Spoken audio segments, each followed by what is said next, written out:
Hello నమస్తే అండి అందరికీ. ఈరోజు జరగబోయే CSK versus SRH match night match ఎలా ఉంటుందంటే సిఎస్కే వాళ్ళు కూడా ఫామ్లో లేరు, ఎస్ఆర్హెచ్ వాళ్ళు కూడా ఫామ్లో లేరు.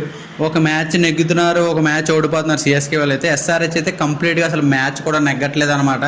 ఏదో స్టార్టింగ్లో మురిపించారు, మధ్యలో పంజాబ్తో హై స్కోరింగ్ గేమ్ని చేశారు, కానీ తర్వాత వికెట్లు కోల్పోయి స్టార్టింగ్ స్టేజ్లోనే హెన్రిక్ క్లాసన్ వరకు వెళ్ళిపోతుంది అనమాట. 34, 35 లాస్ట్ మ్యాచ్ మీరు చూసే ఉంటారు. హెన్రిక్ క్లాసన్, అభినవ్ మనోహర్ ఆ స్కోర్ కూడా ఆడకపోయిన ఉంటే అసలు ఎస్ఆర్హెచ్ ఎక్కడో నాకు తెలిసి 60కో 70కో ఆల్అౌట్ అయిపోయిన అలా ఉందన్నమాట టీంలో అయితే.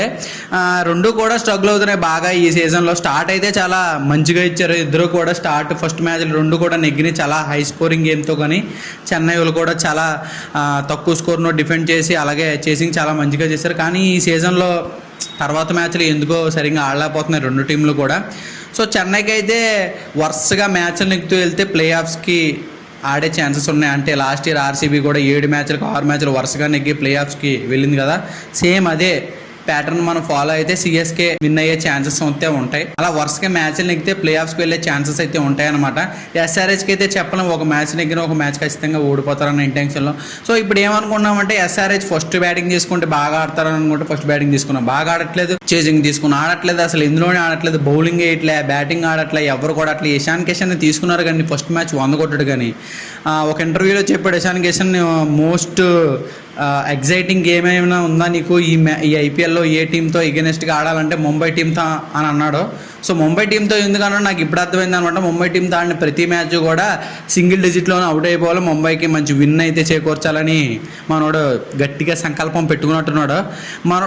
అసలు ఎస్ఆర్హెచ్కి రావడానికి ఓడిపోవడానికి, ఎస్ఆర్హెచ్ మ్యాచ్లో ఓడిపోవడానికి మెయిన్ రీజన్ ఇషాన్ కిషన్. ఎందుకంటే ఫస్ట్ డౌన్లో సరిగ్గా ఆడకపోతే మ్యాక్సిమం టీం అందరి మీద ప్రెజర్ పడుతుంది. సో అందుకనే 1 డౌన్లో దిగడం, సింగిల్ డిజిట్ స్కోర్లోనే అవుట్ అయిపోవడం, టీం అందరికి కూడా మంచి ప్రెజర్ అయితే బిల్డ్ చేయించడం.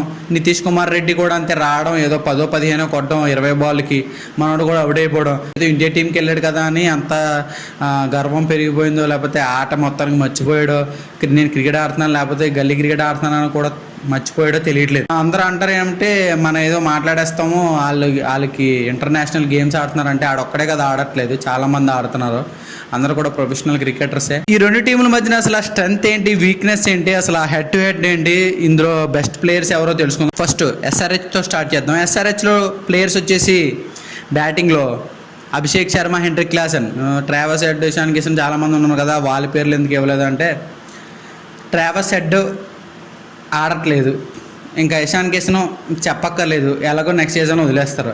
అభిషేక్ శర్మ అంటే చూశారు కదా 242 రన్స్, ఖచ్చితంగా ఎలాగైనా నెగ్గించాలి ఎస్ఆర్హెచ్ని అన్న థాట్లోని అంత సంకల్పంతో ఆడుతున్నాడు. సో ఈరోజు కూడా అలాగ ఆడితే మ్యాచ్ నెగ్గచ్చు. హెన్రిక్ క్లాసన్ ఇంకా తెలిసిందే ఫస్ట్ నుంచి లాస్ట్ వరకు మనోడు మాత్రమే ఆడుతున్నాడు. ఆ మాటి స్కోర్ కూడా వచ్చిందా అంటే హెన్రిక్ క్లాసన్ వల్ల. సో నా పిక్ వచ్చేసి Abhishek Sharma and Heinrich Klaasen. అలాగే బౌలింగ్లో ఎవరున్నారంటే బౌలింగ్లో వచ్చేసి హర్షల్ పటేల్ అలాగే ప్యాట్ కమిన్స్. హర్షల్ పటేల్ ఈ మధ్యన బాగా బౌలింగ్ చేస్తున్నారు. ప్యాట్ కమిన్స్ కూడా మంచిగా వేరియేషన్స్ వేస్తూ ఉంటాడు. సో అంతకుమించి బౌలర్స్ అయితే ఎవరు లేరు ఎస్ఆర్హెచ్లో. సో అందుకని వీళ్ళిద్దరు నా పిక్. ఇంకా చెన్నైకి వస్తే చెన్నై బ్యాటింగ్ లైనప్లో వచ్చేసి రచిన్ రవీంద్ర అలాగే మహేందర్ సింగ్ ధోని, వీళ్ళిద్దరు బ్యాటింగ్లో అనమాట. మంచి బ్యాటింగ్ స్టార్టింగ్ స్టేజ్లో రచిన్ రవీంద్ర మంచి స్టార్ట్ అయితే ఇస్తే చెన్నైకి విన్ కన్ఫర్మ్ అనమాట. మిడిల్ ఆర్డర్లో తెలిసిందే ధోని గారు మంచి బ్యాటింగ్ ఆడారంటే చెలరేగిపోతే తుక్కురేగిపోద్ది ఎస్ఆర్హెచ్కి. అలాగే బౌలింగ్లో వచ్చేసి రవీంద్ర జడేజా అలాగే నూర్ అహ్మద్, వీళ్ళిద్దరూ కూడా స్పిన్ అటాక్. ఎందుకు ఫస్ట్ బౌలింగ్ తీసుకోలేదంటే చెప్తాను. వీళ్ళిద్దరు కూడా మంచి బౌలర్స్, చెన్నైకి బెస్ట్ బౌలర్స్. నూర్ అహ్మద్ అయితే చాలా ఎకనామికల్గా వేస్తున్నాడు, వికెట్లు రాకపోయినా సరే మంచి ఎకనామికల్గా బౌలింగ్ వేస్తున్నాడు. అందుకనే చెప్పి నూర్ అహ్మద్ అలాగే రవీంద్ర జడేజా.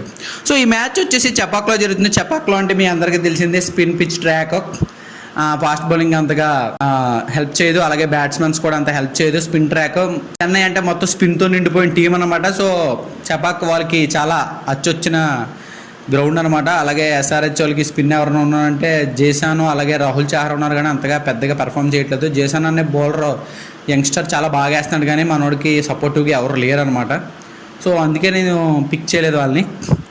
ఇప్పుడు వచ్చేసి వీళ్ళిద్దరి మధ్యన హెడ్ టు హెడ్ ఎన్ని జరిగినాయి అంటే 21 మ్యాచ్లు జరిగినాయి. అందులో 15 మ్యాచ్లో సిఎస్కే నెగ్గింది, అందులో 6 మ్యాచ్లో ఎస్ఆర్హెచ్ నెగ్గింది.